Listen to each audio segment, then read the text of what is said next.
तो आज की इस वीडियो में हम लोग क्लास 11 मैथमेटिक्स का chapter 2 relations and functions chapter का मिसलिनियस एक्सरसाइज से क्वेश्चन नंबर 1, 2, 3 और 4 को सॉल्व करेंगे। इससे पहले हम लोगों ने इस चैप्टर का एक्सरसाइज 2.1, 2.2 और 2.3 को कंप्लीट कर दिया है। अगर आपने अभी तक इन वीडियोस को नहीं देखा है तो सारे वीडियोस का प्लेलिस्ट का लिंक इस वीडियो के नीचे आप लोगों को मिल जाएगा। आप उस लिंक के ऊपर क्लिक करके उन सारे वीडियोस को एक एक करके देख सकते हैं। और अगर आपने अभी तक अपना प्यारा चैनल को सब्सक्राइब नहीं किया तो सब्सक्राइब कर लीजिए। अगर आप हमारे चैनल को फॉलो करेंगे तो क्लास 11 मैथमेटिक्स के लिए आप लोगों को कोई भी एक्स्ट्रा ट्यूशन लेने की जरूरत नहीं पड़ेगी। तो चलिए आज का वीडियो शुरू करते हैं। पहला क्वेश्चन नंबर 1 में बोल रहे थे कि the relation F is defined by, तो यहां पर एक रिलेशन एफ है और इसको डिफाइंड किया गया है। देखिए F of x equal to x square when 0 less than equal to X less than equal to 3 and F of X होता है आपका thrice X when 3 less than equal to X less than equal to 10 and another relation g is defined by g of x equal to x square when 0 less than equal to x less than equal to 2 and g of x आपका thrice x होता है when 2 less than equal to x less than equal to 10। हम लोगों को करना क्या है, देखिए हम लोगों को शो करना है ये जो f रिलेशन है ये आपका फंक्शन होता है और g जो रिलेशन है ये आपका फंक्शन नहीं होता है, ये हम लोगों को शो करना है। तो इस क्वेश्चन को सॉल्व करने से पहले मैं थोड़ा सा एक कंसेप्ट आप लोगों को समझा देता हूं। जैसे कि यहां पर हम लोगों के पास मान लीजिए एक ऑर्डर्ड पेयर है x, y। तो इस ऑर्डर्ड पेयर को अगर हम लोग इसको इन टर्म्स ऑफ इमेज पढ़े तो कैसे पढ़ेंगे, इसको अगर हम लोग इन टर्म्स ऑफ इमेज पढ़े तो इसको कुछ इस तरह से पढ़ेंगे, image of x is y, image of x is y, ये हम लोगों को पता है। अब ये जो ऑर्डर्ड पेयर x, y है इसको अगर हम लोग इन टर्म्स ऑफ फंक्शन लिखे तो कैसे लिखेंगे, इसको अगर हम लोग इन टर्म्स ऑफ फंक्शन लिखे तो इसको हम लोग लिखेंगे f of x equal to y। तो f of x equal to y का मतलब क्या है, f of x equal to y का मतलब ये है image of x is y, image of x is y। मान लीजिए मैंने यहां पर लिखा f ऑफ 1 इक्वल टू 2, तो यहां पर मतलब क्या है, यहां पर इसका मतलब ये है इमेज ऑफ 1 इज 2। अब इस रिलेशन f में आइए, यहां पर f जो रिलेशन है ये हम लोगों को दिया गया है। देखिए f of x equal to f of x यहां पर दो तरह का फॉर्म लेता है। f of x equal to x square होता है when 0 less than equal to x less than equal to 3 and f of x equal to thrice x होता है when 3 less than equal to x less than equal to 10। मतलब x का value अगर 0 और 3 के अंदर लाई करे, या फिर 0 हो या फिर 3 हो, तो उस केस में f ऑफ x का वैल्यू x स्क्वायर होगा। और अगर x का वैल्यू 3 और 10 के अंदर लाई करे, या फिर 3 या फिर 10 हो, तो उस केस में f ऑफ x का वैल्यू थ्राइस x होगा। अब मान लीजिए मैंने आपको कहा वैल्यू निकालिए f ऑफ 0 का, तो x का वैल्यू क्या है, 0 है, तो ये किसके अंदर लाई कर रहा है, इसके अंदर लाई कर रहा है, तो f ऑफ 0 क्या हो जाएगा, 0 स्क्वायर, तो अल्टीमेटली इसका वैल्यू होगा आपका 0। मान लीजिए मैंने आपको कहा निकालिए f ऑफ 1 का वैल्यू, तो f ऑफ 1 मतलब ये इस रेंज के अंदर लाई कर रहा है, तो आप 1 कहां पर पुट करेंगे, इसमें पुट करेंगे, तो इसमें पुट करेंगे 1 स्क्वायर क्या होगा, 1 स्क्वायर हो जाएगा आपका 1। मान लीजिए मैंने आपको कहा f ऑफ 2 निकालिए, तो f ऑफ 2 अल्टीमेटली क्या हो जाएगा, 2 स्क्वायर इज इक्वल टू 4 हो जाएगा। अब मान लीजिए मैंने आपको कहा f ऑफ 3 निकालिए। अभी आपने देखा इक्वल टू 3 यहां पर है, यहां पर भी है, तो आप कहां पर पुट करेंगे, इक्वल टू 3 यहां पर भी है, यहां पर भी है, तो आप एक्स स्क्वायर में पुट करेंगे या थ्राइस एक्स में एक्स का वैल्यू पुट करेंगे, कहां पर पुट करेंगे, कहीं पर भी पुट करके आप निकाल सकते हैं। तो अगर आप यहां पर f ऑफ 3 एक्स का वैल्यू 3 अगर आप यहां पर पुट करेंगे तो ये क्या हो जाएगा, ये हो जाएगा आपका 3 स्क्वायर, तो अल्टीमेटली ये होगा 9। और अगर आप x का वैल्यू दूसरा सेकंड एक्सप्रेशन में पुट करेंगे तो उस केस में क्या होगा, 3 इंटू 3 यहां पर 9 आ रहा है। अब मान लीजिए मैंने आपको कहा आप निकालिए f ऑफ 4 का वैल्यू, तो आपने देखा ये तो इस रेंज के अंदर लाई कर रहा है, तो यहां पर वैल्यू क्या हो जाएगा, 3 इंटू 4, तो अल्टीमेटली वैल्यू आएगा आपका 12। अब एक रिलेशन को हम लोग फंक्शन कब कहते हैं, एक रिलेशन को हम लोग फंक्शन तब कहते हैं अगर उस रिलेशन का डोमेन का सभी एलिमेंट का एक इमेज हो। डोमेन में जितना भी एलिमेंट है सारे एलिमेंट का एक ही इमेज होना चाहिए। पर ऐसा हो सकता है डोमेन का 3 एलिमेंट का इमेज सेम ऐसा हो सकता है, पर एक एलिमेंट का 2 इमेज ऐसा नहीं हो सकता है। अब यहां पर इस क्वेश्चन में देखिए, इस क्वेश्चन में ये जो 0, 1, 2, 3, 3, 4 है, ये क्या है, ये डोमेन का एलिमेंट है। अब डोमेन का देखिए सभी एलिमेंट का एक ही इमेज आ रहा है। हालांकि यहां पर आप देख सकते हैं 3 का 2 बार हम लोगों ने इमेज निकाला, तो दोनों केस में यहां पर देखिए इमेज सेम ही आया है।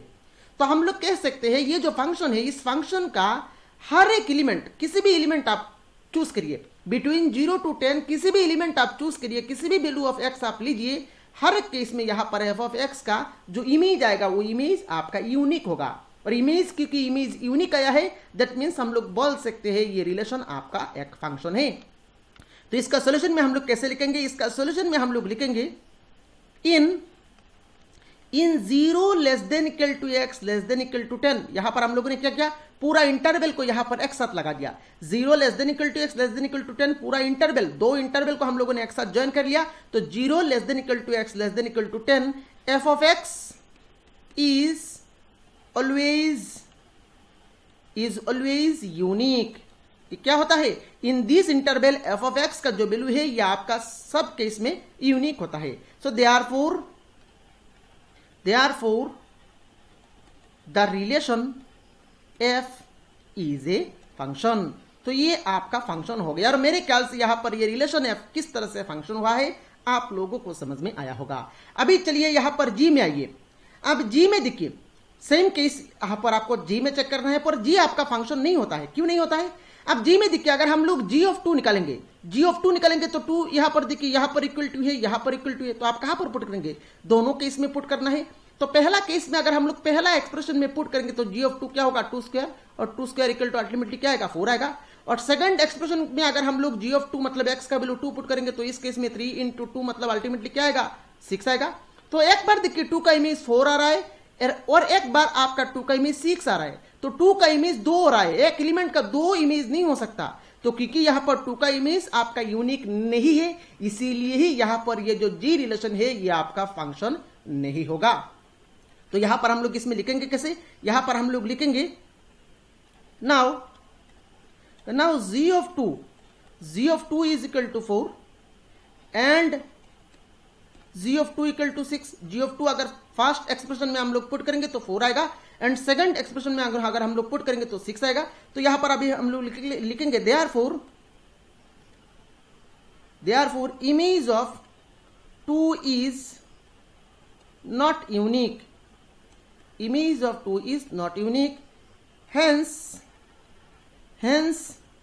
g is not a function। क्योंकि 2 एलिमेंट जो है इस 2 एलिमेंट का इमेज आपका यूनिक नहीं है, इसका इमेज 2 इमेज आ गया, इसीलिए ही ये जो रिलेशन जी है ये आपका फंक्शन नहीं होगा।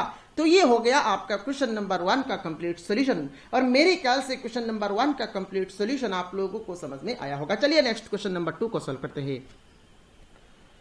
अब क्वेश्चन नंबर 2 में देखिए यहां पर बोल रहा है देखिए if F of x equal to x square, तो यहां पर हम लोगों को F of x equal to x square दिया गया है, हम लोगों को इस एक्सप्रेशन का वैल्यू निकालना है। तो चलिए इसका सॉल्यूशन शुरू करते हैं। तो यहां पर सॉल्यूशन के स्टार्टिंग में ही हम लोगों को जो एफ ऑफ एक्स दिया गया है ये यहां पर हम लोग लिख लेंगे F of x equal to दिया गया है एक्स स्क्वायर। हम लोगों को निकालना है देखिए F of 1.1 then minus F of 1 divided by 1.1 minus 1, this is equal to. अब एफ ऑफ एक्स अगर एक्स स्क्वायर हो तो एफ ऑफ 1.1 क्या हो जाएगा, just in place of X हम लोग 1.1 पुट कर लेंगे। तो ये क्या होगा, ये होगा आपका 1.1 का whole square then minus F of X अगर एक्स स्क्वायर हो तो एफ ऑफ 1 क्या हो जाएगा, 1 हो जाएगा आपका 1 square divided by 1.1 minus 1, this is equal to. अब ऊपर में देखिए A square minus B square form में आ गया, और A square minus B square का फॉर्मूला क्या होता है, A minus B into A plus B. तो उस फॉर्मूला में यहां पर हम लोग ब्रेक कर देंगे ऊपर वाले एक्सप्रेशन को।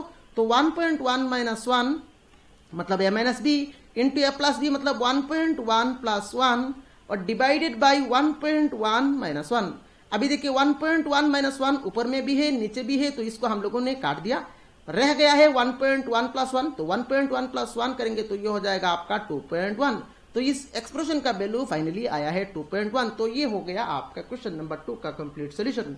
और मेरे ख्याल से क्वेश्चन नंबर 2 का सॉल्यूशन आप लोगों को समझ में आया होगा। चलिए नेक्स्ट क्वेश्चन नंबर 3 को सॉल्व करते हैं।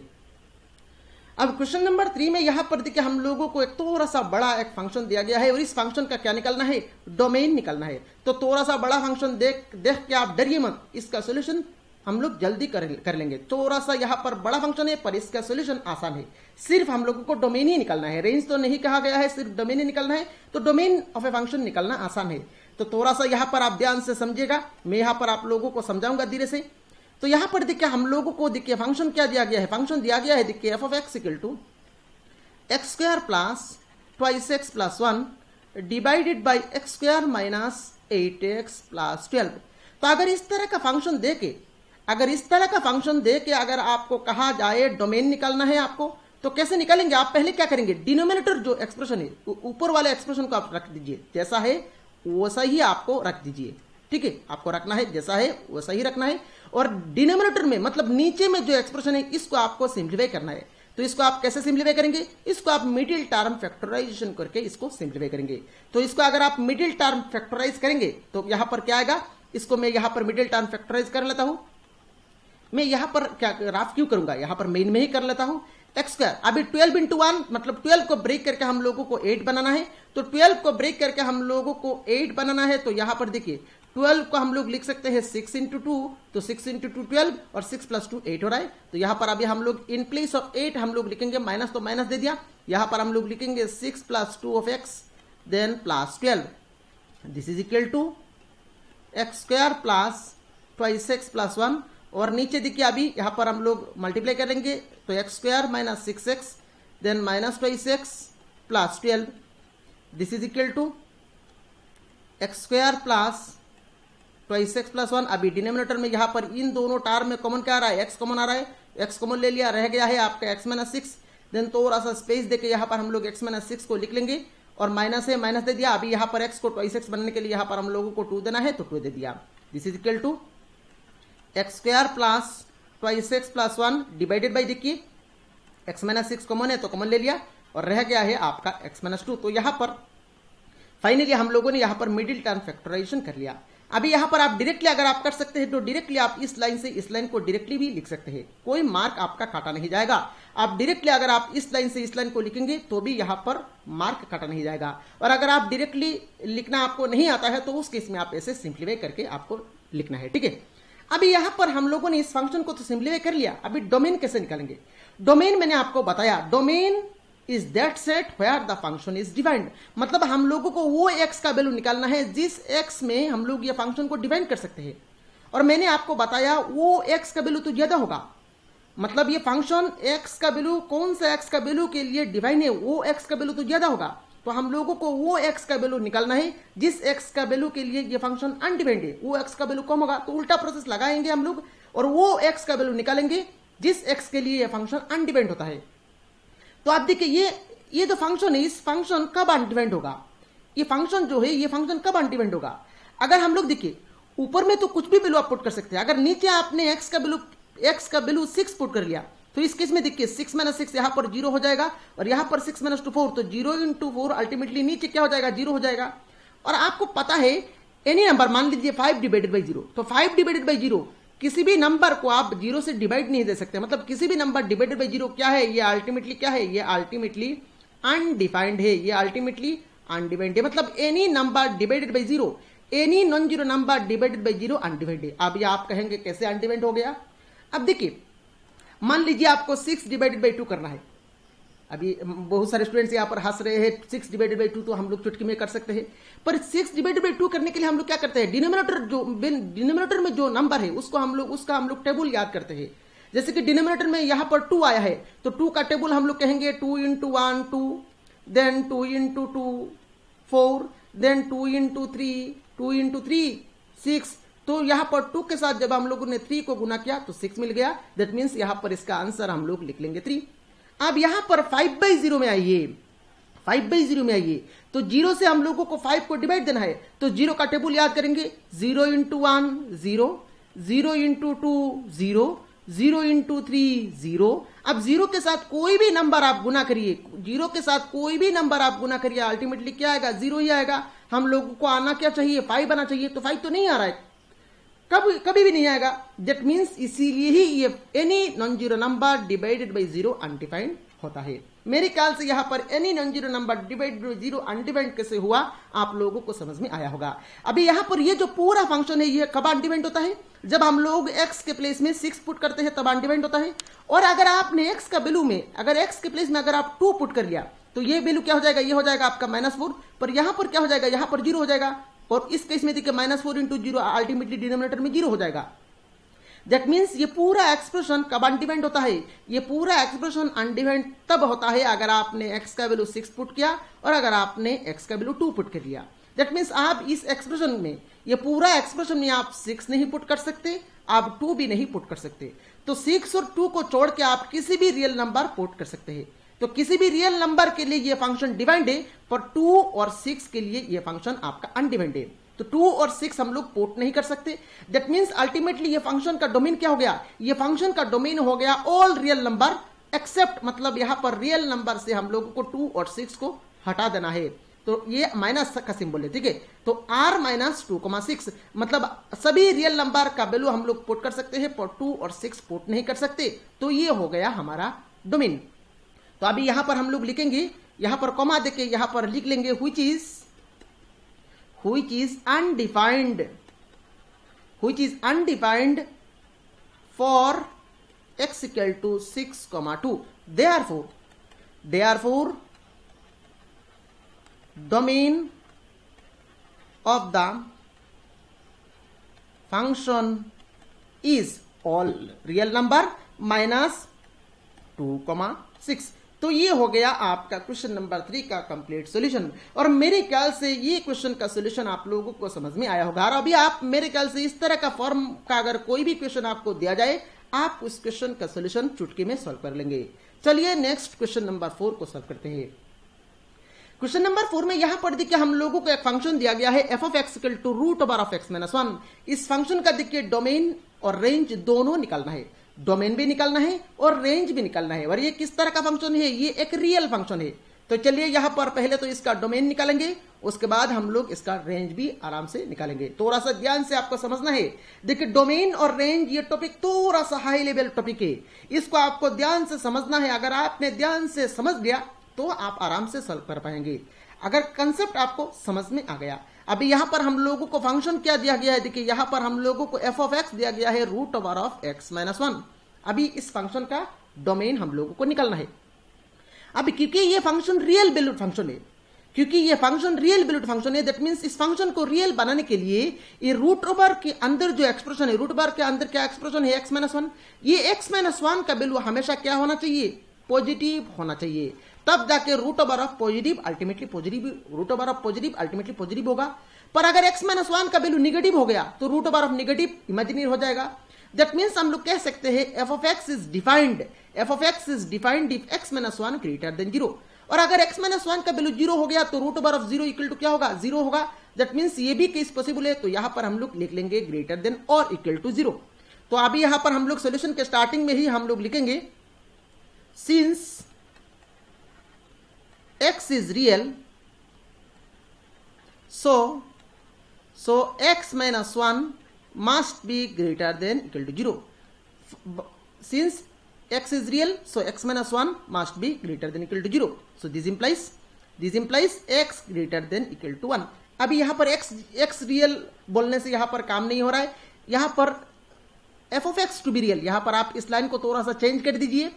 f(x) to be real, f(x) to be real मतलब पूरा f(x) रियल कब होगा। अब अगर आप x रियल बोलेंगे तो मीनिंग कुछ और हो जाएगा। तो f(x) to be real if, यहां पर आप लिख लेंगे f(x) टू बी रियल कब होगा, f(x) रियल जब x-1 का वैल्यू ग्रेटर देन और इक्वल टू 0 होगा। That means ultimately x is greater than equal to 1। That means मान लीजिए ये हमारा रियल लाइन है, यहां पर -∞ है, यहां पर +∞ है और यहां पर है आपका 1। x का वैल्यू क्या होना चाहिए, 1 से बड़ा होना चाहिए, मतलब 1 का राइट साइड होना चाहिए। सो therefore domain of f(x) is क्या हो जाएगा, 1 का राइट साइड। और क्योंकि यहां पर क्लोज्ड इंटरवल है तो हम लोग क्या करेंगे, क्योंकि यहां पर इक्वल टू है तो हम लोग क्लोज्ड इंटरवल दे देंगे, मतलब क्लोज्ड इंटरवल 1,∞। तो ये हो गया आपका इस फंक्शन का डोमेन। अब हम लोग इस फंक्शन का रेंज निकालेंगे। तो रेंज निकालने के लिए हम लोग क्या करेंगे, यहां पर हम लोग नाम दे देंगे let y is equal to f(x). जैसे हम लोग नाम देके करते हैं तो यहां पर भी हम लोग नाम दे देंगे let y equal to f(x). This implies y is equal to f(x) क्या दिया गया है, f(x) दिया गया है आपका √ओवर ऑफ x-1। अभी क्या करेंगे हम लोग y in terms of x से हम लोग x in terms of y convert करेंगे। तो यहां पर बोथ साइड हम लोग स्क्वायर कर देंगे तो y² इक्वल टू x-1। तो यहां से हम लोग x निकालेंगे तो y² -1 को लेफ्ट साइड में लेके आएंगे तो यह हो जाएगा आपका +1 इज इक्वल टू x। तो y in terms of x था, यहां पर हम लोगों ने x in terms of y यहां पर कन्वर्ट कर लिया। अभी x का वैल्यू क्या होना चाहिए, ये होना चाहिए। तो नाउ यहां पर हम लोग लिखेंगे now x is greater than equal to 1, so this implies, अभी x का वैल्यू यहां पर पुट करेंगे तो y square plus 1 greater than equal to 1, y square plus 1 greater than equal to 1, so this implies y square greater than equal to 1 को हम लोग right side में लेके जाएंगे तो ये हो जाएगा 1 माइनस 1, तो अल्टीमेटली यहां पर आ गया देखिए y square is greater than और इक्वल टू 0।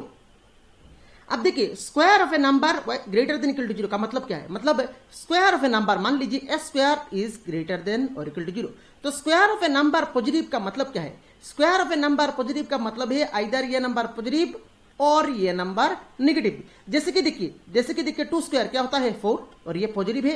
सिमिलरली -2 स्क्वायर ये भी कितना होता है 4 है, ये भी पॉजिटिव है। That means square of a number positive, तो आइदर ये जो नंबर है ये नंबर पॉजिटिव होगा और ये नंबर नेगेटिव होगा। तो square of a number positive का मतलब क्या है, पॉजिटिव का मतलब ये है ये नंबर नेगेटिव हो सकता है, ये नंबर पॉजिटिव हो सकता है। तो अब हम लोगों को यहाँ पर तो पता नहीं है यहाँ पर y पॉजिटिव है या नेगेटिव है, तो हम लोग यहाँ पर नेक्स्ट लाइन क्या लिखेंगे, नेक्स्ट लाइन लिखेंगे y is greater than equal to 0 और y is less than equal to 0, मतलब y पॉजिटिव हो सकता है या फिर y नेगेटिव हो सकता है।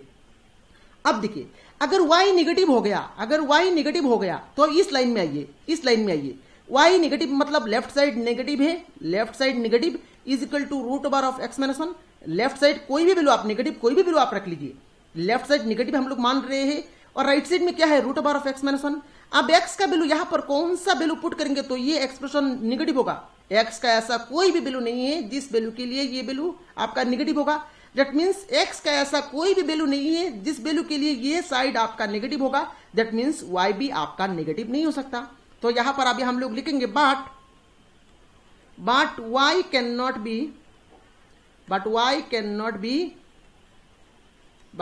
cannot be negative, so y greater than equal to 0, मतलब y का वैल्यू 0 से बड़ा होना चाहिए। सो therefore range of f of x is 0 से बड़ा, और क्योंकि यहां पर इक्वल टू है तो हम लोग लिखेंगे क्लोज्ड इंटरवल 0, इन्फिनिटी। तो ये हो गया आपका इस फंक्शन का रेंज, और मेरे ख्याल से इस फंक्शन का डोमेन और रेंज कैसे हम लोगों ने निकाला ये आप लोगों को पूरा समझ में आया होगा। तो इस वीडियो में सिर्फ इतना ही। ये वीडियो कैसा लगा आपने चेक कमेंट बॉक्स में कमेंट करके जरूर बताइए, और अगर आपने अभी तक इस चैनल को सब्सक्राइब नहीं किया तो सब्सक्राइब कर लीजिए, इस वीडियो को लाइक करें, अपने सारे फ्रेंड्स के साथ शेयर करें। Thank you for watching this.